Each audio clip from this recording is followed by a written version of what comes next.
LondonLive Church online. Whether you're joining us live right now or you're playing catch-up church, so glad you can be here to join with us.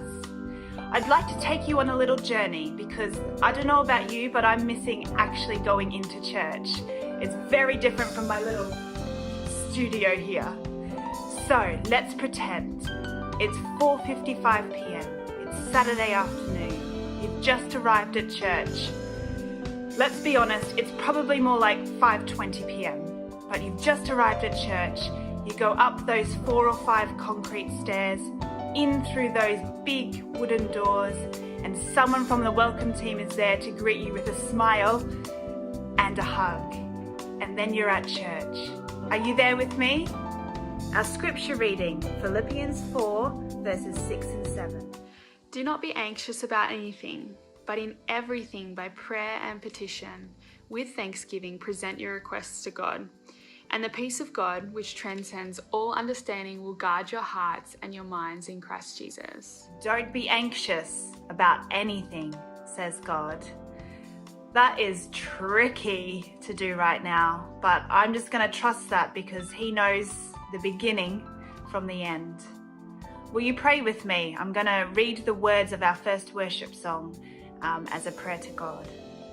Father God, you who break the power of sin and darkness, whose love is mighty and so much stronger, you who bring our chaos back into order. You are the King of glory, the King above all other kings. Amen. Let's sing now together. Let's sing at the top of our lungs. Here's our worship team. I raise a hallelujah in the presence of my enemy. I raise a hallelujah louder than the unbelief. I raise a hallelujah. My weapon is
Hi, Tony.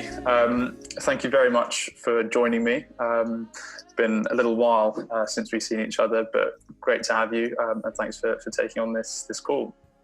So just a sort of quick introduction to everyone watching.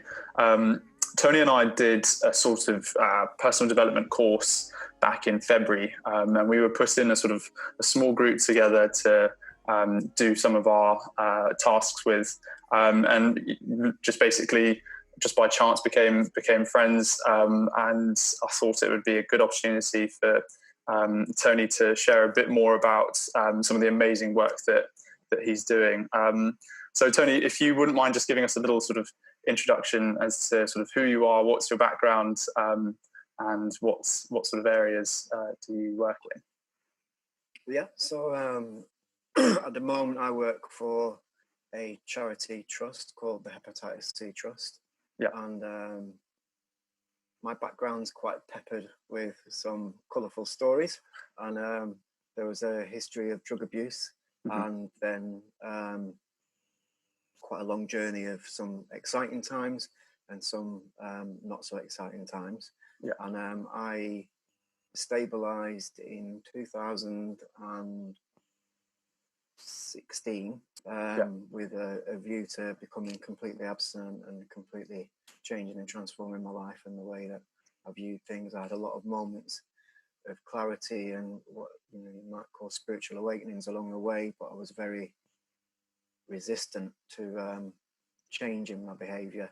Yeah. And ultimately that kind of came to a crunch point in May 2016. And I started the process of recovery then, and I've continued since, and been lucky to end up working for this charity that I work for. Yeah, that's amazing to hear.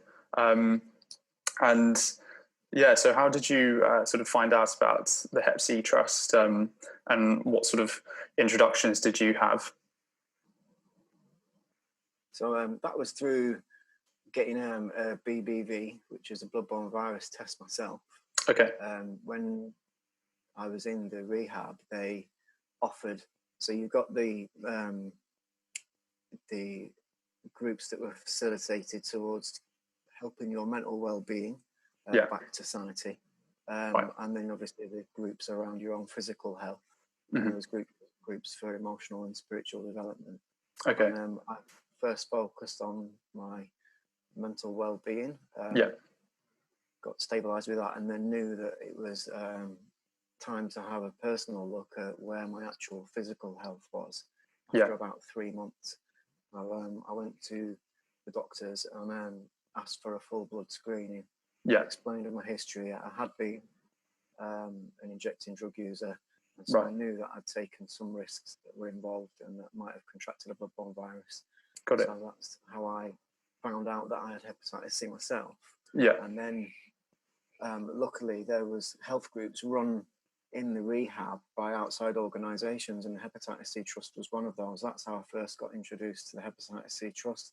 How I first found out that I had hepatitis C. And something that I think is really important to mention here, and I'll speak a bit more about it later, is that hepatitis C, it's not on a regular blood screening. So when people go for perhaps a sexual health check or a BBV test, on the outside, meaning if you're not in an institution or a prison, hepatitis C is not on the regular screening. So you have to specifically ask for it, unless you mention that you have ever injected drugs in the past. They will not be testing for hepatitis C. And so I'd gone for 20 years, not disclosing that I was an injecting drug user, and fear of what might happen as a repercussion. And every time I'd been for tests, thought that I was clear because I didn't get a result that came back telling me I was hepatitis C positive. The reason I didn't get one back saying I was positive or negative was because it's not on a screen, so you have to ask for it. Wow. So that's what I did. Because I was recommended that in rehab, and I was given information from the Hep C Trust. Perhaps you could share a bit more about what the trust does sort of as a whole, and a bit more about what you do there. So what do I do? So my actual role title is London Thames Valley Prison peer educator. Yeah. And so my main role is to go into the prison service in the male estate and present workshops to create an awareness around the transmission routes of hepatitis C, and now the new treatments that are available, and then pathway people into the service that's available to get them onto the treatment so that they can clear and ultimately cure their hepatitis C. I started as a volunteer. Wow. Wonderful. Yeah. And I was going into all sorts of community projects. Yeah. And so you would have homeless centres, hostels, rehabilitation centres, detox units. And as we all know, there's something really therapeutic in the value of one person who's been in a situation helping another person who might be in a situation. So then we have the outreach van. That's for the extremely marginalised groups, where we've actually got an outreach van, and we'll have nurses on board the outreach van twice a week, and they'll be able to do the whole setup on the van. That's amazing. Would you mind sharing a bit about your experience working in prisons? Perhaps some of the sort of challenges you face, but also some of the rewards of working with a sort of peer group. The challenges have not been with the inmates. Okay. Ever. Okay. Sometimes it can be the access to the actual prison. Yeah. Some of the most amazing experiences I've had are, so I met one guy in Wormwood Scrubs, and he was coming towards the end of his sentence, and he'd been a peer for us already. So he'd already become a peer mentor for us. The guy who trained me, Eddie Myers, had trained him up, and he was doing peer mentoring on the wings and in groups for us. And he was coming to the end of his sentence, and he was drug-free. He'd been working for us for about 2 years, doing really, really well, but understandably getting extremely nervous about being released back into the community. Sure. And not having that esteem and a role. And he didn't have any housing to come out to. His resettlement officer was off for 2 weeks. Yeah. So he was going to be in the last week before he got released. Okay. And it's too much to expect anyone to achieve to get someone space. So I managed to get in touch with the rehab that I went through, recommended him, and managed to get him into the rehab. And he turned up, and he got in, and he's still clean today.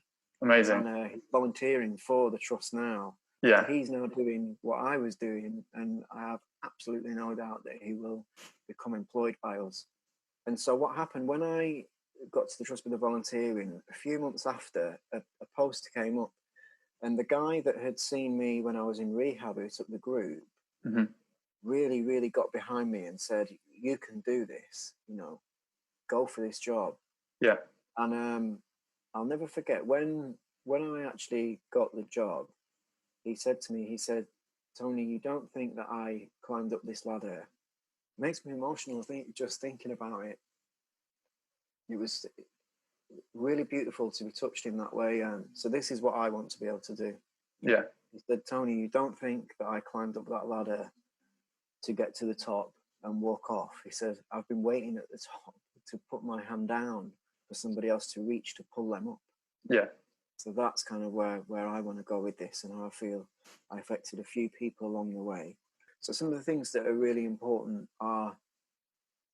is to get the information out there that hepatitis C is not just a drug injecting users virus. So you know, there's a huge inquiry going on at the moment in this country, because we bought lots of contaminated blood in the 60s, 70s, 80s. Okay. And it was very needed. We needed blood because we had a shortage and people were dying. Yeah. But it wasn't screened. And, you know, lots of people developed HIV, hepatitis B and hepatitis C as a result of that. Since mid-90s, we definitely had the right screening equipment to enable us to check for hepatitis C. Yeah. So my mission for, you know, the end of 2020, coronavirus pending, and definitely moving forward into 2021, is to get the information out there that hepatitis C is not just a drug injecting users virus. It's now curable. It's available on the NHS, the treatment. It's now free. on the NHS. Wow. The government have started backing what's going on for global elimination by 2030 and UK elimination by 2025. Yeah. So amazing. everybody is entitled to treatment. The 5 key messages: it's curable, it's free, everybody's entitled to it. It's a simple course of tablets, and it just takes one simple finger prick test to find out. That's amazing. Tony, thank you so much for sharing about your experiences, sharing about the work that you're doing and the transformations you're standing for. So thanks again, and we'll be in touch. Thanks. God of your promise, you don't speak in vain, no syllable empty your voice.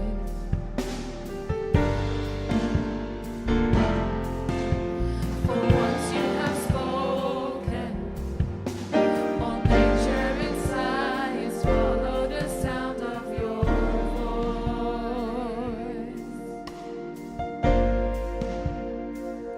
And as you speak, 100 million creatures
ready. We have got Jafer de Oliveira as our speaker today, someone we know and love at London Live. So here's his message for us. I want you to imagine me as a teenager. Now, I know that sounds a little bit weird, but I just want you to kind of imagine me as a teenager. Maybe imagine yourself as a teenager would be a lot easier, maybe I say, because when you think about our memories of ourselves when we were teens, it's actually a little bit foggy. And I say this because I'm thinking of my own son, my youngest son in particular, who's 16 right now. And he and I have been working a little bit on some of the assignments that he has to do as he's coming to the end of his school year. And as he was doing those assignments, I noticed that some of his assignments he was absolutely excited about. I mean, just curious about it and engaged. And then some of them he was not excited about them at all. And so I thought to myself, I wonder what I was like when I was 16. And I had to kind of like really dig deep into my memories to try and remember what I was like, because I thought, is it the same? Was it the same? And so let me just kind of show you a little bit of what I thought my memory was like. Now, I'm going to disappear for a second, and I know this sounds really weird because we just began, and you're thinking, are you going to watch a blank camera screen right now? Is he going to return? I promise you I will return. I know we just began, and I'm going to disappear, but I'll be back. Right. I'm back. See, and you were worried that I was gone forever. Well, I'm back. Now here's the thing. What I need you to do is just go with me on this. When I was 16 years old, well, actually all the way through from 12 through to 16, we had a school uniform. And we had school uniforms all our life, but we had school uniforms that involved blazers, jackets. And at around that time in particular, Miami Vice was huge. Now, we didn't wear our ties like this exactly. We actually used to take this part of the tie, the school tie, and we tuck this part in. We'd have this part really tied up all the way top, so our tie would actually look like this. And then, because it was a required thing, obviously, the tie, with the jacket, that's where Miami Vice kind of like hit us, and we had all the inspiration. And I'd turn up my collar like this. I'd go to school with my collar like this because Don Johnson was very cool. And I'd take the sleeve and I'd turn the sleeve like this and take my shirt and turn it inside out. And so I was like, oh, I'm going to school like Don Johnson in Miami Vice.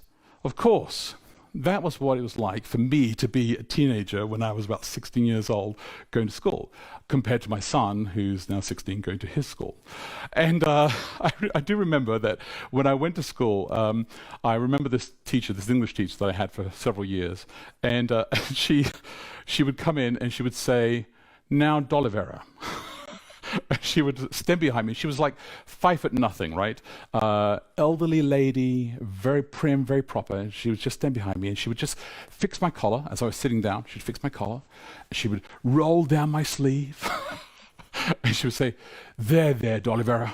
That's much better, isn't it? And I would say, yes, miss, much better, much better. And she did. She loved that. She loved just to correct us, get our form right, make sure that we actually look the way that we're supposed to do. She also wanted us, when I was 16, to be absolutely excited about all that she taught us. And I remember that I remember this particular poem a few years earlier where she brought this to our attention. It was Samuel T. Coleridge, and he wrote this poem called "The Rime of the Ancient Mariner." You probably studied it yourself.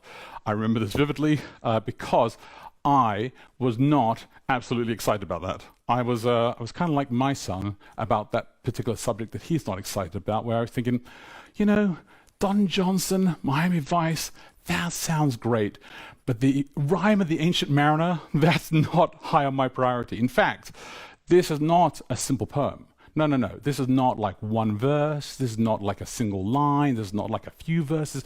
It's 625 lines. And she wanted us to be excited about this poem. What is this poem about? Well, it's about a sailor and the sea and an albatross. I mean, seriously, you got a sailor, you got a boat, you got the sea and an albatross. And I mean, how exciting can that be for 625 lines?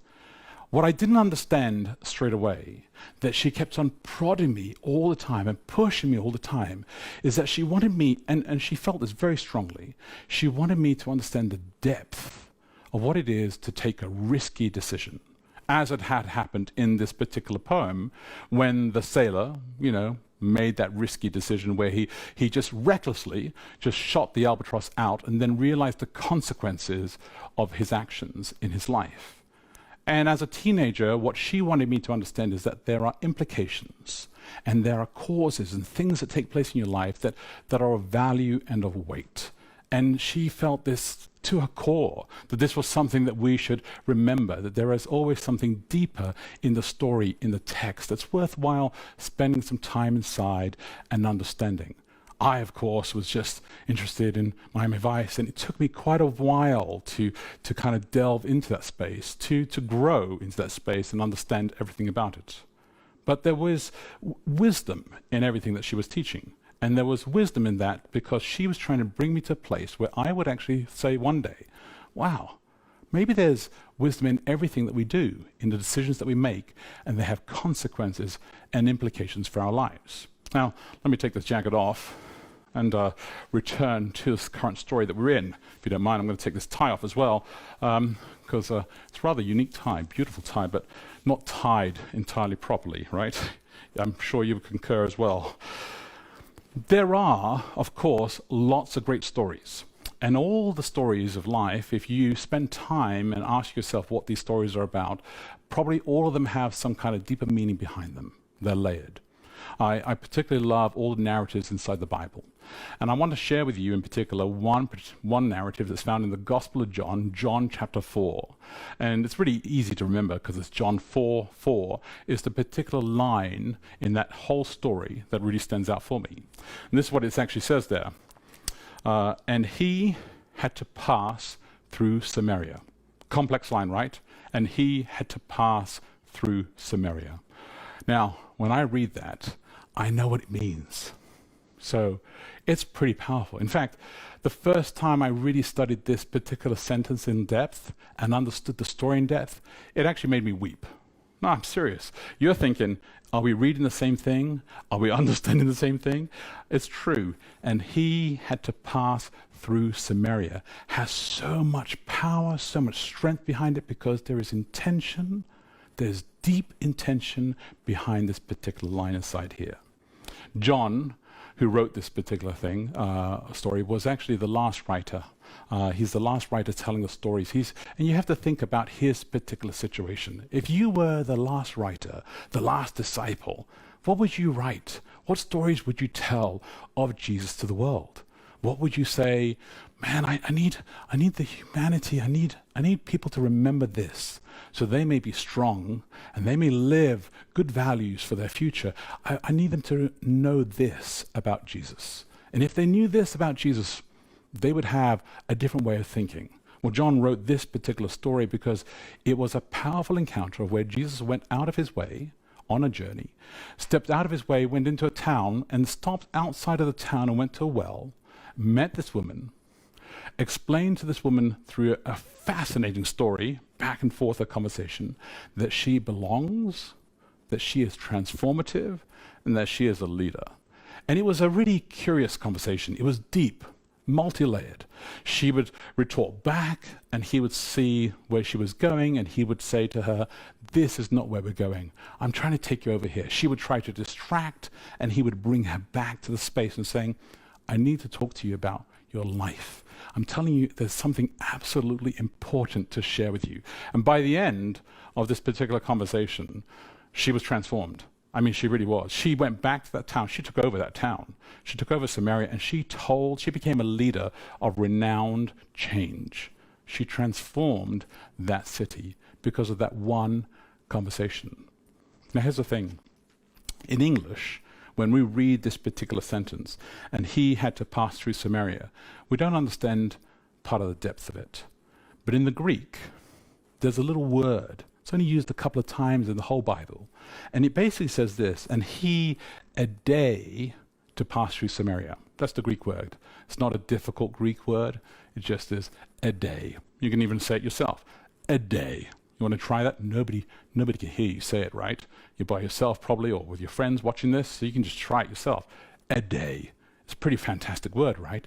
And he, a day to pass through Samaria. What does it mean? It means that he not only had to go through Samaria, but he absolutely had to go through Samaria because he wasn't satisfied. Jesus wasn't satisfied with the dysfunction in her life or that city. He wasn't satisfied with the culture in that city. He needed to transform it and change it. He absolutely had to make a difference.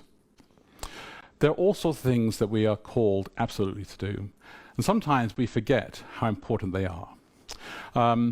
Years ago, before I moved from England to America, I remember I was working in England at the head office of our church at the time, and I had just finished a few years earlier working at this one particular church, and I'd built a relationship with a local fellow who was used to take care of my car, changing the tires. Now, I used to change tires on the front of my car a lot. And the reason was not because I drove quickly or because I drove a lot, and not because I drove around the roundabouts or the corners a little bit too fast, but I just drove a lot. 50,000, 60,000 miles a lot every year, all over London and Southeast England. And so I would go there often to change a new set of front tires, like every couple of months. And so I grew in a relationship with a particular fellow who was actually always there. And I will call this person Bob. As you know me, every story that I have, the illustration, I will always use the term Bob because it's just a good friend that I met many, many years ago. And so Bob will be the character always. So Bob, let's call Bob. And so I met Bob, and Bob's taking care of my tires. Well, I'm now leaving England, immigrating from England, moving to America, and I need to sell my car. So I'm inside my house and I've advertised my car, and I get a doorbell that rings and somebody wants to buy the car. So I step outside to sell this car to this person. And as I do this, what you have to know about where I lived, there was opposite my house a pub, just like literally across the street. So I'm standing outside my house and I'm convincing this particular patron why this Honda Accord that I drive, is fantastic and worthwhile for this person to buy. It's only a couple of years old, blah, blah, blah, all this kind of stuff. When all of a sudden, I spot Bob coming out of the pub. Bob is, how should we say, Bob is drunk. Bob is smashed out of his head. Bob is like wasted. Absolutely. Just like, I'm surprised he can make it across the street. So Bob makes it all the way across the street, and he walks over to me, and he joins in the conversation as I'm trying to convince this person to buy this car. And he starts to tell the person, "Oh, mate, you should definitely buy the car." And I'm like, "Bob, I don't need your help. I'm doing fine here. Person's going to choose by themselves. I don't need your assistance, but thank you for the kind words." And he starts to say to the person, "Oh, yeah, you should trust the governor. Just buy the car. The car's reliable. I know the person. He's a good guy." And I'm like, so eventually the person who's interested in the car thinks this is a scam and walks away from the sale. And I'm like, "Oh, this is not helping me. This is a disaster." And Bob looks at me and says, "Well, that's a loss." I'm like, "Yeah, no kidding, that's a loss. I need to sell this car. I'm moving to the United States within the next month, and I need to get rid of this car now."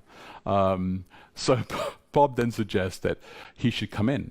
And I look at him and I said, well, hang on a second. I'm in the middle of dinner with some friends from Australia who are visiting right now, and we're having dinner, and our house is very small, and so no, that would not be a convenient time, Bob. Why don't you go home and sleep off your pub experience right now? Bob's like, no, I've got to come in. And he literally just walks into my house, and I don't have the mental power to stop him.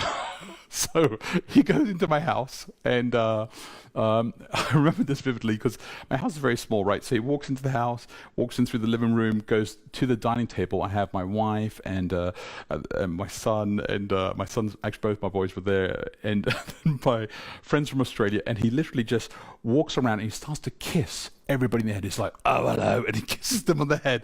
And he goes around and he kisses every single person on the head. He's like, oh, lovely, lovely, lovely. I'm like, what is going on here? And then I'm like, this is very embarrassing. My Australian friends, if you ever meet them, they're really funny. And I know they've this story, this moment is captured in their memories, and they've used this themselves for many, many moments as well. But anyway, Bob finishes kissing everybody, and then he comes back into the living room. I'm just standing there in shock, and he sits down. I'm like, okay, you got anything to drink? I'm like, yeah, I can get you some coffee or some tea or something, and we can sit down. And so we just need to talk. So I sit down and we talk. Now here's the thing. Before I'd taken this other job, I actually had this other job at this church that I used to run a thing called Cafe Blue. It was basically a 5-course meal, and we would have a little bit of comedy, and then I'd do like a little talk. I'd offer a 5-course meal. People would pay for this 5-course meal, and I remember once I had invited Bob to come along to this event, and he brought his girlfriend along, and they'd enjoyed the night. So I just want you to understand that context, because then you'll understand what happened next. Bob starts to, in the state that he's in, starts to explain what's going on in his life, that he and his girlfriend with their daughter are just struggling a lot. She's got some problems, he's got some problems, the girl's got some problems, and he says it's rough, it's really rough, and he could do with some help. And then he brings up Cafe Blue, just like out of the blue, right? And he says, oh, I love that Cafe Blue. It was just lovely. And I said, yeah, it was great. It's still going, the new team's leading it, and they're doing a great job, and they've got a different vision for it and doing really well with it. And he said, yeah, and then he said, so how come you never invited me back? And I didn't know what to say. All my friends heard it, my Australian friends heard it, my wife heard it, and it was straight up, right there. As I said, the house was small, we were pretty close together. And I didn't know what to say. I looked at him and I said, I should have invited you back. And I could have made all sorts of excuses about job transitions and change of life, but I should have invited him back. And he said, I needed it. And he just looked at me, and I felt horrible, absolutely horrible, absolutely horrible. But I made a vow. I said it to Bob, said it to God, that I wouldn't miss any more moments. If they're in my power, I'm not going to miss any more moments. If I'm on my way, like Jesus, on a particular route, I'm absolutely going to take a detour. I'm going to talk to somebody. I'm going to let them talk into my life. If I'm going to read something, I'm going to see there's something that I could learn that's actually a deeper level, something that's new, instructive to me, I'm going to let it speak on another level to me, because I absolutely want to learn something new. I want to be curious, and I want to be curious at a much deeper level. And I want to encourage you today, as you think about today and the week ahead, as you think about everything that's going on in life right now, just to think about what are you called absolutely to do. And when you settle that, go for it. Go for it. Settle it. Be that. That's what I would encourage you to do. God bless you. God be with you. Have a great day and a great week ahead.